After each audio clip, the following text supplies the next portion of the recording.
You know, I saw Spain yesterday and I watched the catastrophe that took place. It looks like an invasion of a country by hundreds of thousands of people.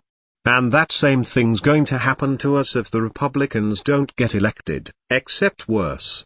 Much bigger. Much easier to get into. Despite the fact that we have built thousands of miles of wall, which I said we were going to do. But we didn't have that, forget it. We have the safest border in the world. If we are not in office, our country will be invaded at levels that made Spain look small time.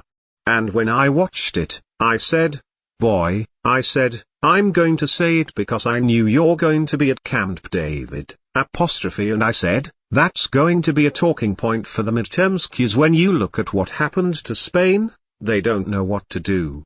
And it's happening again today. They're coming in by the tens of thousands. It's just invading the country. And what that is weak law, bad management, but very liberal law. They passed a couple of laws and people read. You know, people are smart, they read from other countries and they swam that 3-mile swim or however they got in, but nobody's seen anything like it. That will look good compared to what's going to happen to the United States. The biggest thing, the worst thing that Biden did is allowing 25 million people into our country. Cause many of those people are criminals. They're murderers.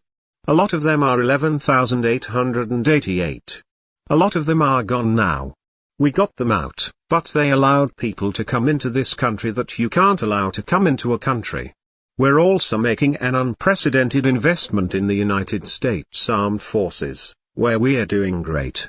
And we rebuilt the armed forces, we built our military in my first term. But we are doing great with our military. They spent a lot of money in our military.